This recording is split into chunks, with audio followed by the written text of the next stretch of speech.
앞서서 그 15장에 나오는 여러 비유들과 이어지는 내용이에요.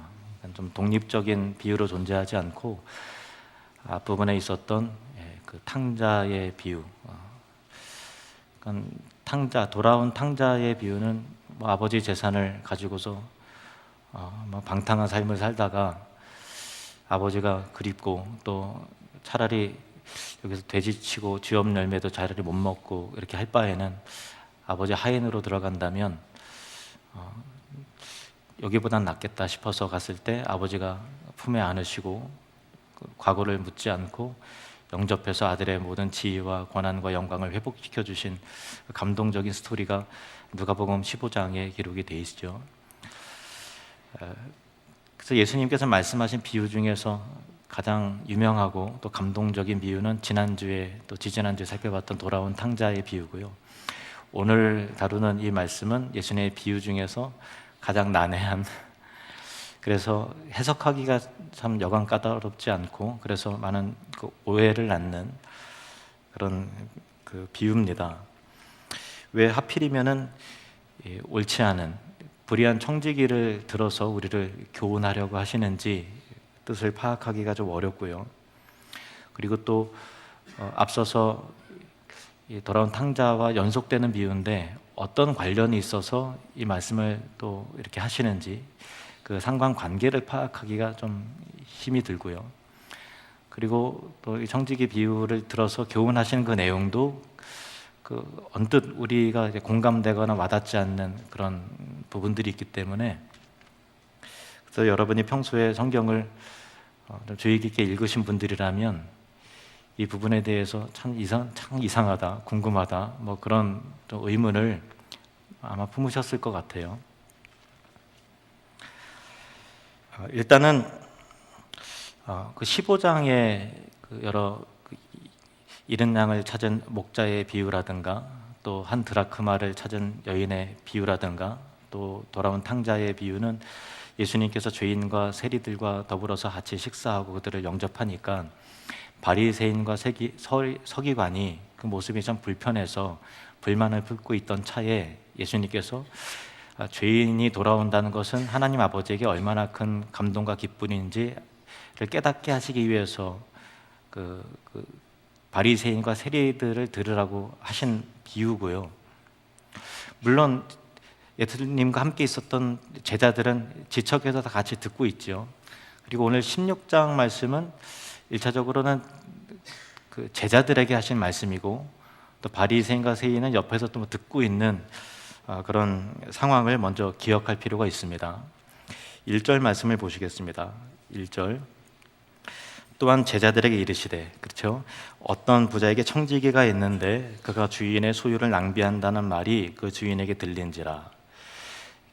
이어지는 내용이 이런 내용입니다. 이 이야기는 오늘날 금융자산관리사라고 불릴 수 있는 청지기가, 관리인이 등장을 하는데, 한 부자가 그 전문가를 고용을 했는데 그 청지기가 자기 마음대로 그거를 막 하는 바람에 그 주인의 재산에 막대한 손실을 입힌 거예요. 그 사기 비슷하게 이렇게 한 거죠. 그래서 그 이야기를 그 주인이 듣고서 당장 해고하겠다고, 남은 기간을 며칠 줄 테니까 남은 장부 정리나 제대로 어떻게 지금 해왔는지 장부 정리를 제대로 한 다음에 넘기라, 이렇게 통보를 했습니다. 청지기가 그 이야기를 듣고서 마음에 걱정이 되는 거예요. 야, 이거 참 내가 가지고 있는 재능이란 게 이거밖에 할 수 없는데 나가서 땅을 파자니 노가다를 하자니 이게 내가 그런 기술도 없고 해본 일도 없고 또 국어를 해서 먹고 살자니 체면이 말이 아니고 어떻게 하면 좋을까 생각을 하다가 이렇게 하면 좋겠다 싶어서 주인에게 빚진 자들을 일일이 다 불러다가 너는 얼마나 빚졌냐 하니까 저는 기름 100마를 빚졌습니다. 그래? 그러면 여기 50마리라고 적어라. 공범을 만드는 거죠. 그리고 또 너는 얼마나 빚졌냐? 저는 밀 100석입니다. 여기 80이라고 적어라. 이렇게 해서 자기가 주인의 재산을 자기 마음대로 탕감해주고 줄여줘서 막 인심을 쓰는 거예요. 그렇게 함을 통해서 그 탕감을 받은 빚이 줄여든 사람들이 아이고 날이 감사합니다. 이 은혜는 평생 내가 잊지 않겠습니다. 라는 상황이 생긴 거죠. 그래서 잘리고 나서 그 사람들이 나에게 받은 그 은혜를 갚아주지 않겠느냐.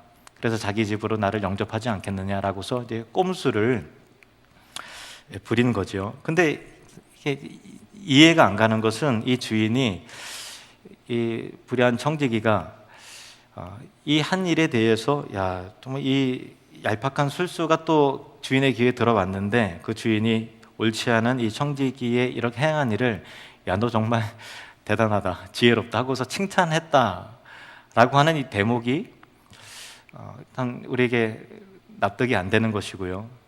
그리고 또 왜 예수님은 이 불의한 청지기를 들어서 우리에게 무엇을 교훈하시려고 하시기에 좀 이렇게 왜 선량한 사람들을 본을 보여서 이렇게 살아야 된다 하지 않고 불의한 청지기를 마치 좀 닮아야 되는 것 같이 그렇게 얘기하시는가라고 하는 것이 좀 어려운 것이죠. 그리고 또 한 가지는 앞선 탕자의 비유와 도대체 어떤 관련이 있어서 그 다음에 이렇게 연이어서 이런 말씀을 하시는 것일까라고 하는 거죠.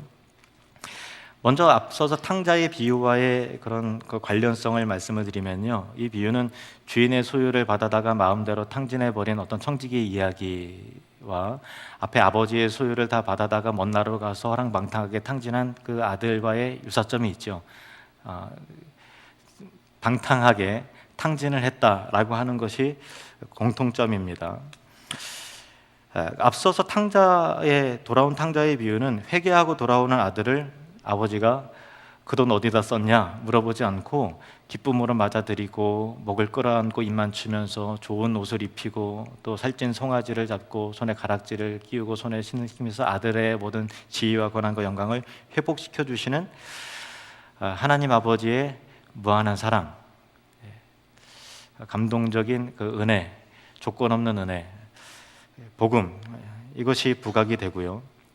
불의한 청지기를 통해서 나타나는 교훈은 맡기운 재산을 제대로 관리하지 못하고 허비한 청지기에게 청지기의 직분을 빼앗을 뿐만 아니라 그가 끼친 손해에 대하여 일일이 계산하는 주인과 같이 하나님 아버지께서는 각자의 맡기신 일에 대하여 언젠가 결산할 날이 이르고 우리가 살아온 삶에 대해서 책임을 물으시는, 너의 삶을 왜 그렇게 낭비했느냐, 너가 맡기우신 것에 대해서 이제 그 결산을 한번 가지고 와라 라고 하는 그 순간 공의롭고 또 심판하는 재판장과 같은 그 주인의 두려운 모습이 있다라고 하는 것을 말씀함으로써 우리가 하나님에게 갖는 하나님의 속성 가운데 이 사랑, 무한한 사랑, 묻지도 따지지도 않고 과거를 캐묻지도 않는 그리스도 안에서 우리를 꼭 끌어안으시는 하나님 아버지의 완전한 무한한 사랑과 함께 동시에 예수 그리스도를 믿고 헌신한 자들, 주님의 백성으로서 거룩한 비전을 품고서 나아가는 주님의 제자로서 우리의 삶에 마땅한 책임을 져야 된다라고 하는 심판하시고 물으시는 그 순간이 언젠가는 온다라고 하는 그런 그 두려우신 하나님, 공의로우신 하나님에 대한 속성에 대해서 두 가지를 균형 있게 강조함을 통해서 하나님에 대해서 치부치거나 왜곡되지 않게 깊이 있게 하나님을 이해하려고 하는 예수님의 의도가 여기 깔려 있는 그런 것이죠. 이제 본론으로 돌아가서요, 그 불의한 청지기의 어떤 점을 그 주인이 칭찬했는가라는 거예요. 그의 윤리나 도덕을 떠나서, 물론 잘못됐죠. 윤리와 도덕을 따라서 그가 얄팍한 방법이지만 자기 미래를 애써서 힘써서 준비하는 그 모습이 야, 참 너 그 노력은 정말 내가 인정한다, 정말 가상하다라고 했다라는 거예요. 뭘 인정했다고요? 자기 미래를 준비하는 그런 점인 거죠. 세상 사람들이 미래의 자신의 안위와 성공과 행복을 위해서 피나는 노력으로 준비를 하는 그 열심을 보면 신자가 미래 너머의 진정한 미래, 영원한 세계를 위해서 준비하는 모습이 세상 사람들의 열심만 못하다라는 거예요. 우리의 인간적인 노력으로서 10년 후를 준비하고 물질의 미래를 준비하는 것도 피나는 노력으로 애를 쓰는데 궁극적 미래, 영원한 미래를 위해서 준비하는 것이 그만큼 지혜롭고 성실하지 못하다라고 하는 그 신자된 자로서의 아이러니에 대해서 예수님께서 이 극적인 요소를 통해서 부각시키시는 그런 내용인 것입니다. 자, 8절 말씀을 보시겠습니다. 8절 말씀 같이 읽겠습니다. 시작. 주인이 이 옳지 않은 청지기가 이를 지혜 있게 하였으므로 칭찬하였으니 이 세대의 아들들이 자기 시대에 있어서는 빛의 아들들보다 더 지혜로움이니라. 아멘. 이 시대에 있어서는, 이 시대의 사람들이 자기 시대에 있어서 빛의 아들들보다, 크리스찬보다 더 지혜롭고 더 성실하다. 미래를 준비하는 것이 더 착실하다. 그 말씀이죠. 지혜가 미래를 준비하는 것이라면 영적인 지혜는 미래 너머의 미래, 하나님 나라를 예비하고 준비하는 것입니다. 이 불의한 청지기는 자신의 미래를 위해서 구체적인 준비를 했습니다. 빚진 사람을 일일이 불러다가 주인의 재산으로 자기 것도 아닌데 막 호의를 베풀었지요. 자기 것은 아니었지만 자기 것인 양 베풀어서 미래를 준비했습니다. 그러면 우리는 어떻게 미래를, 영원한 하나님 나라를, 미래 너머의 궁극적 미래를 준비해야 될까요? 현실적인 노력은 어떻게 해야 될까요? 예수님께서 이것에 대한 너희는 이렇게 해야 된다라고 하는 가르침을 9절에 베풀고 계십니다. 9절 말씀을 보시겠습니다. 9절 함께 읽겠습니다. 시작.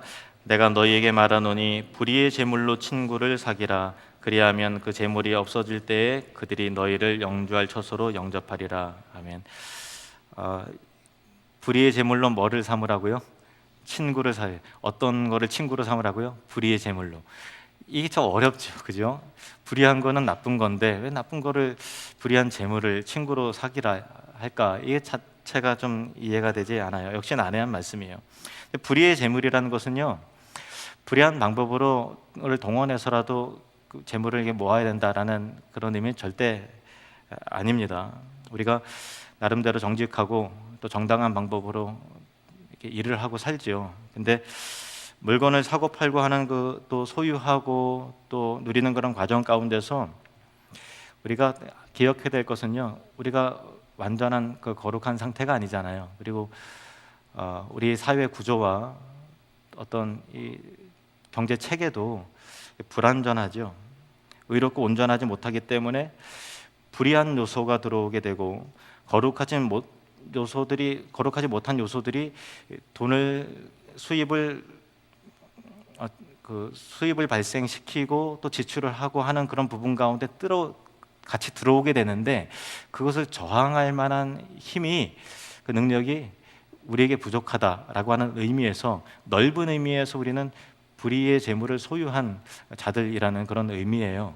예를 하나 들면요, 제가 중학교 2학년 때 저희 아버지가 교회 개척을 하셨어요. 교회 개척을 하셨는데 제가 그 중학교가 제일 멀리 있는 동중으로 이게 돼갖고, 여기서 동중 학교가 멀잖아요. 그러니까 물론 이제 시내버스를 타고 다니는데 대부분 학생들이 시내에서 다닐 때 자전거를 통학을 많이 했거든요. 저도 이게 자전거가 있었어요. 옛날에는 신사용 자전거라 그래서 그렇게 평범한 자전거를 중고로 싸게 구입을 했는데, 그 당시에 친구들의 어떤 유행이 막 불었냐면은 코렉스 자전거를 해서 이게 일자형 자전거, MTB 자전거가 처음 등장해서 다 그거 막 타고 다니고 기어 막 이렇게 막 뜨르르 올리면서 막 타고 다니고, 그래서 그게 너무 부러웠던 거예요. 나는 이제 신사용 자전거 타고 다니는데 친구들이 뭐 그 다음 날에도 어떤 친구가 멋있는 자전거 바꿔오고 그 다음 달에도 뭐 누가 또 바꿨다더라. 그래서 너무 그림의 떡이죠. 너무 부러웠어요. 그런데 뭐 우리 집에 뭐 돈이 있나요? 아버지 교회 개척하시고 힘드니까 감히 뭐 그 자전거는 중고로라도 꿈도 꾸지 못하는 그런 상황이었는데, 어느 날 친구가 야, 나 자전거 하나 2개가 됐는데 내가 너한테 하나 팔게 그러더라고요. 그래서 제가 얼마에? 정확하게 액수는 기억 안 나는데 한 5만 원 정도였던 것 같아요. 그러니까 뭐 몇십만 원짜리 자전거를 5만 원에 판다 그러니까 너무 깜짝 놀라고 너무 좋아갖고, 근데 이제 의심이 드는 거예요. 이거 작물, 그러니까 남의 거를 세벼갖고 훔쳐갖고, 옛날에는 그런 거 많았거든요. 이게 자전거 하면은 이제 뭐를 끊어갖고 뭐 이렇게 사고 팔고 하는 일들이 간혹 있다 보니까 혹시 그런 거 아닌가라고 의심은 들었으나 물어보지 못하겠는 거예요. 이 작물 아니야 하면 친구를 의심하는 거가 되고, 그럼 뭐 의심할 거면 사지 마 그러면은 기회가 사라지는 거니까 그래서 아버지에게 두 번 다시 없을 것 같은 이 기회가 있고 그리고 또 버스 타고 다니면 돈도 많이 들고 하니까 이 자전거 사주면 안 되고 하니까 아버지가 흔쾌히 허락을 해주셨어요. 그래서 찝찝한 마음도 있었는데 어쨌든 그 자전거 너무 갖고 싶어 갖고 그 쿨에서 자전거를 사서 타고 다니는데, 문제는 뭐냐면 두 가지 마음이 같이 있더라는 거예요. 하나는 너무 기분이 좋은 거예요. 부잣집 아들이 된 것 같은,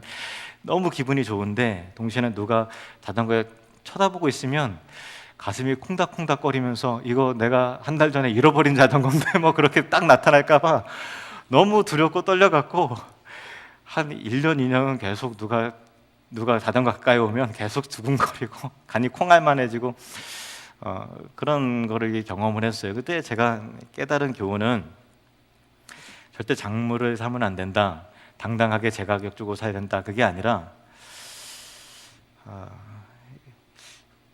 의롭게 그리고 세상 앞에 떳떳하게 살 만한 실력이 없더라라는 거를 깨달았어요. 의롭지 못한 거예요. 아닌 건 아는데 그냥 타고 다니는 거죠. 제 안에 그런 거를 경험을 했어요.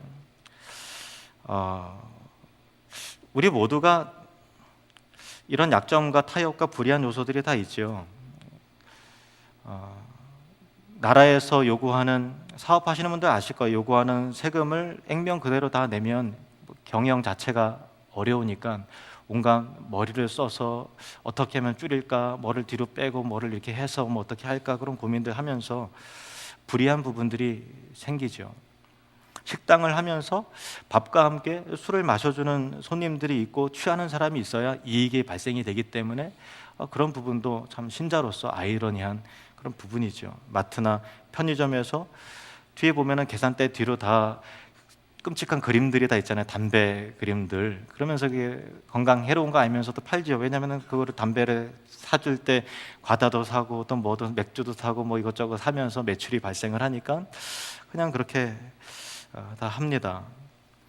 어떤 직업은 누군가 자동차를 사고가 나야 비로소 수익이 발생되는 그런 일이 있는 사람들이 있고요. 또 어떤 장사나 사업을 하시는 분들은 고객이 과도하게 지출을 해줘야, 과소비를 해줘야 되는 그런 일도 생깁니다. 인간의 편리를 위해서 개발하고 하지만은 사실상은 생태계를 파괴시키는 일을 하는 그런 직업을 가지신 분들도 있고요.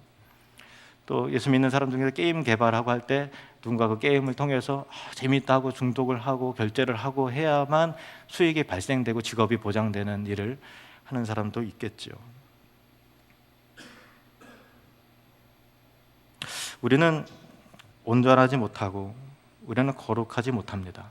우리 하나님 앞에 인정할까요? 나는 온전하지 못합니다. 넓은 의미에서 불의의 재물, 적극적인 의미에서 용인하라, 그게 절대 아닙니다. 오늘 설교를 통해서 잘못 생각하시면 안 될 것 같아요. 적극적인 측면에서 불의의 재물을 용인하라는 것이 아니라 소극적인 측면에서 넓은 의미에서 이 세상의 재물은 불의의 재물이라 할 수 있다. 우리는 불의의 재물의 테두리를 벗어날 수 없다, 그거예요.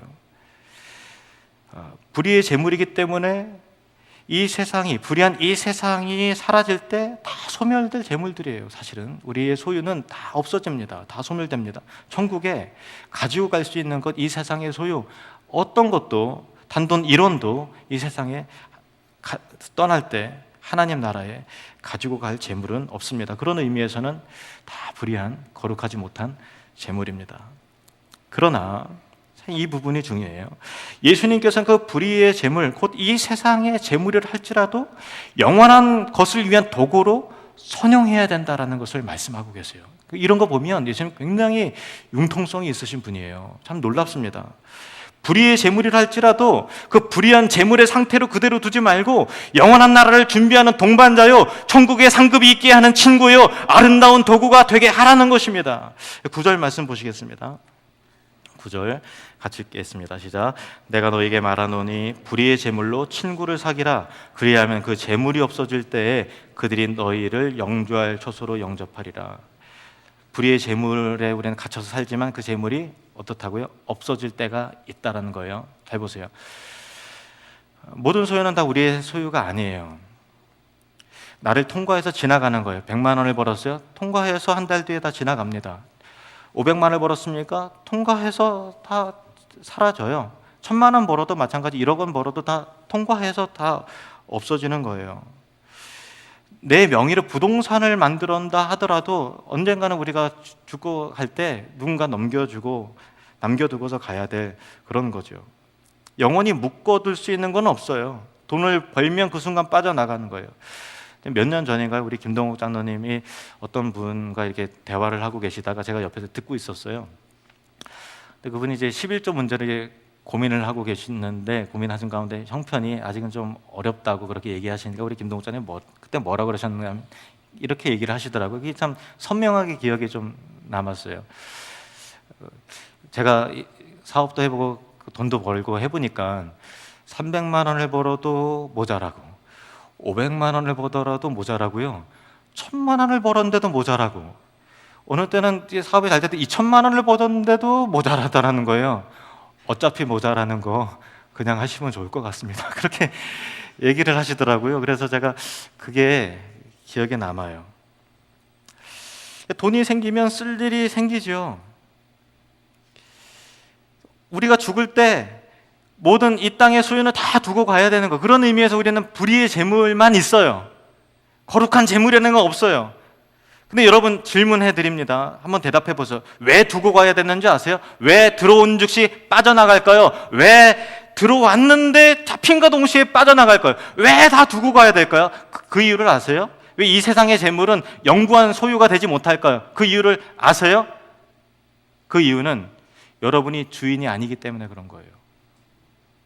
여러분이 소유할 수 없는 것이기 때문에 그런 것입니다. 우리는 주인이 아니에요. 관리자입니다. 청지기입니다. 이 불의한 청지기와 우리와의 공통점이 있어요. 공통점은 뭐냐면은 우리 소유가 아니라는 거예요. 또 하나 공통점이 있어요. 근데 그 맡아 있는 동안 자기 건 줄로 알았다는 거예요. 내 건 줄로 알고도 펑펑 써서. 그런데 어느 날 딱 하니까 너 결제해라 라고 하니까 가슴 철렁거리면서, 야, 이게 정신이 번쩍 드는 거야. 나 이제 잘리는 거 아니야? 그럼 어떻게 해야 될까? 라고 하면서 결제 상황, 언제가 주님 앞에 섰을 때 우리의 삶에 대해서, 살아온 인생에 대해서 이실직고 해야 되는 그 순간에 대해서 깨달음이 왔다라는 거예요. 그리고 그래서 자기가 소유가 아니었음에도 불구하고 다른 사람에게 인심을 써서 그들을 감동시키는 일을 했다라는 것입니다. 이것이 불의한 청지기임에도 불구하고 배워야 할 지혜예요. 어떤 지혜요? 내 것이 아님에도 불구하고 인심을 써라. 우리의 소유는 우리 게 아닙니다. 내 것이 아니지만 인심을 써라. 내 것이 아니지만 베풀어라 라고 하는 그런 것입니다. 우리도 이 땅에서 내 소유라 부를 수 있는 것은 없습니다. 영원한 관점에서는 하나도 없습니다. 그러나 참다운 지혜는 내 소유가 아닌 그 재물이라도 내게 주어졌을 때 어차피 빠져나갈 소유, 어차피 사라질 재물, 거룩한 일을 위해서, 하나님 나라의 비전을 위해서 사용하시는 은혜가 있기를 주님의 이름으로 축원합니다. 가난한 자들을 위해서, 복음이 필요한 자들을 위해서 인심을 쓰는 것입니다. 사람과 하나님을 감동시키는 일에 사용하는 것입니다. 이것이 불의한 재물이라도 친구를 삼으면 영구한 처소가 이를 때 너를 영접하게 될 것이다. 영원한 미래를 준비하는 도구가 이 땅의 재물이라 할지라도, 불의한 요소가 섞여 있다 할지라도 거룩한 일을 예비하는 도구가 될 수 있다. 불의한 청지기는 잠깐의 미래를 준비했지만 거듭난 신자 그리스도의 복음을 경험한 자는 영원한 미래를 바라보는 자들인 줄로 믿습니다. 영원한 미래를 위해서 사는 자들인 줄로 믿습니다. 그거를 준비하는 자들입니다. 그러면 이 땅에서 우리가 살아갈 동안 이 불의의 재물, 즉 이 땅의 물질에 대해서 신자는 어떤 자세를 취해야 될까요? 자, 10절부터 12절 말씀을 보시기 바랍니다. 10절에서 12절 말씀, 10절에서 12절 우리 같이 읽겠습니다. 시작. 지극히 작은 것에 충성된 자는 큰 것에도 충성되고 지극히 작은 것에 불의한 자는 큰 것에도 불의하니라. 너희가 만일 불의한 재물에도 충성하지 아니하면 누가 참된 것으로 너희에게 맡기겠느냐? 너희가 만일 남의 것에 충성하지 아니하면 누가 너희의 것을 너희에게 주겠느냐? 아멘. 잘 보세요. 베풀고 싶지요. 그런데 우리가 가진 것이 참 부족하고 없을 때가 있잖아요. 그러니까 마음은 그렇지만 우리 현실이 그럴 때가 있잖아요. 근데 예수님께서는 뜻밖의 참 이게 좀 난해해요. 난해하지만 제 얘기를 들어보면 이게 명확하게 좀 이해가 되실 거예요. 잘 보세요. 제 빨간색으로 된 그 구절 보면 지극히 작은 것이 뭐냐면은 큰 것은 하나님 나라에 관한 거예요. 지극히 작은 것은 뭐예요? 이 땅에 관련된 거예요. 여러분의 직업과 또 재산과 소유. 작은 거예요. 근데 큰 것에만 충성하는 게 아니라 작은 것에 충성해야 된다. 여러분의 직업의 현장에 삶의 내용에 충실해야 된다. 이 불의한 재물, 지극히 작은 것과 불의한 재물과 남의 것 다 같은 단어예요. 작은 거예요. 하나님 나라에 비하면 작죠. 불의한 재물이에요. 남의 거예요. 영구히 우리 소유가 할 수 없단 말이에요. 그런데 그 일에 다시 한번 말씀 한번 띄워줘 보실래요? 충성해야 된다. 이 말이 뭐냐면요. 잘 보세요. 예수님은 작은 것도 세상의 일을 포기하라고 말씀하지 않으세요. 여러분의 사업과 직장에 관련된 일을 하찮게 여기고 대충 하라고 절대 말씀하지 않으세요. 영원한 것에 비하면 작은 거예요. 잠깐 소유하다 없어질 거예요. 작은 거예요. 불이한 부분이 있어요. 그런 부분 때문에 여러분 직장 생활하면서 좀 고민스러울 거예요. 이게 일이 하나님 나라에 어떤 연관이 있을까? 고민되는 부분도 있을 거예요. 그러나 그 일에 충성해야 된다. 그 이유가 뭐냐면 작은 일에 충성하지 않는데 어떻게 하나님 나라의 일을 영원한 것을 맡기겠느냐. 직장에서 게으르고 근무가 태만한데 그 게으른 자에게 영원하고 신령한 것을 맡기겠느냐? 절대 그렇지 않다라는 거예요. 여러분 정말 여러분의 삶의 현장에 충성되게 그 일을 감당하시길 바랍니다. 작은 일에 충성되고 헌신하고 성실한 자가 거룩한 일에도 성실한 거예요. 이 세상의 일도 대충 그냥 하는데 거룩한 일을 어떻게 충성스럽게 감당하겠느냐라는 거죠. 최선을 다해서 지혜를 구하며 책임을 다하고 성실하게 일을 하며 돈을 벌라는 것입니다. 그 일에 타의 초정을 불허할 만큼의 전문가가 되어서 자신의 부가가치를 높이라는 것입니다. 그런 의미에서 여러분 축복합니다. 돈 많이 버시기 바랍니다. 갑자기 분위기가 갑자기 좋아졌어요. 우리는 돈을 너무 좋아하는 것 같아요. 우리는 옆 사람 축복하면서요. 돈 많이 버십시오. 이렇게. 돈 많이 버십시오. 아까는 엄청 마음의 부담과 그런 거를 가지고 계시다가 돈 많이 벌라니까 저도 좋아하고 여러분도 좋아하고 있습니다. 그러나 반드시 기억해야 될 게 있어요. 기억해야 될 게 있어요. 13절 말씀 같이 읽겠습니다. 같이 시작. 지파인이 두 주인을 섬길 수 없나니 혹 이를 미워하고 저를 사랑하거나 혹 이를 중히 여기고 저를 경히 여길 것임이니라. 너희는 하나님과 재물을 겸하여 섬길 수 없느니라. 아멘. 돈을 열심히 벌지만 돈을 사랑하지 말라. 여러분의 능력에 있어서 많은 것을 펼치지만 그 능력을 자기의 것으로 주장하지 말라. 하나님 나라를 위해서 열심히 벌어서 주의 나라를 위해서, 영혼 구원을 위해서, 복음을 위해서, 선교를 위해서, 헐벗고 굶주린 자들을 위해서 돈을 아름답고 멋지게 사용하라는 것입니다. 엊그저께 제 합친 동기 목사님이 찾아왔는데요. 이제 교회 개척을 하시다가 이제 또 하나님께서 또 부르심을 주셔갖고 한 1, 2년 선교 훈련을 제가 모르는 사이에 받았더라고요. 그래서 몇 달 후에 일본 선교를 떠난대요. 그래서 떠나기 전에 전국 투어하면서 동기들 만나면서 인사하고 그렇게 하는 것을 대화도 나누고 그렇게 했습니다. 그 돌아가는 그 동기 선교사님, 동기 목사님을 뒷모습을 보면서요, 제가 하나님 앞에 이렇게 기도했어요. 하나님, 우리 교회가 더 건강하게 성장해야 될 이유가 있습니다. 우리 성도님들이 물질의 복을 더 받아야 되는 이유가 분명히 있습니다. 이렇게 기도했습니다. 9절 말씀을 보시겠습니다. 9절 시작. 내가 너희에게 말하노니 불의의 제물로 친구를 사기라. 그리하면 그 제물이 없어질 때 그들이 너희를 영주할 처소로 영접하리라. 이제 이 의미, 난해한 구절이 이제는 좀 이해가 되셨을 거예요. 불의의 제물이라 할지라도 거룩한 동반자가 되게 하라. 그러면 그 재물이 언젠가는 다 없어져요. 1억 원을 벌어도 언젠가는 다 사라지고 10억 원을 벌어도 언젠가는 다 소멸되고 주어진 듯 하지만 빠져나갈 때 이왕이면 거룩한 방향으로 빠져나가서 영주할 처소로 저 하나님 나라를 예비하고 준비하는 그런 복된 삶을 살라. 그것입니다. 여러분, 하나님 나라를 위해서 여러분의 소득이 높아지기를 축복합니다. 복음을 위해서 여러분의 매출이 올라가길 바라요. 여러분의 더 나은 실적을 위해서 기도할 때마다 하나님의 창의적인 아이디어와 지혜를 주시기를 바랍니다. 여러분의 삶의 경영 현장에 하나님의 능력과 기름 부으심이 임하기를 원합니다.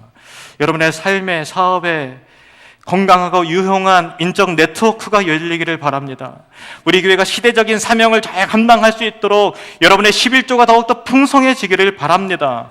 오랫동안 열심히 일할 수 있도록 병들지 않고 시들지 않고 건강해지시기를 바랍니다. 직장에서 인정받고 더 높은 지위와 권한을 얻기를 바랍니다. 그러나 그것 자체를 사랑하지 말고 하나님의 영광을 위해서, 영원한 미래를 위해서 아름답고 풍성하고 멋있게 사용하시는 주님의 백성들이 되기를 주님의 이름으로 축원합니다.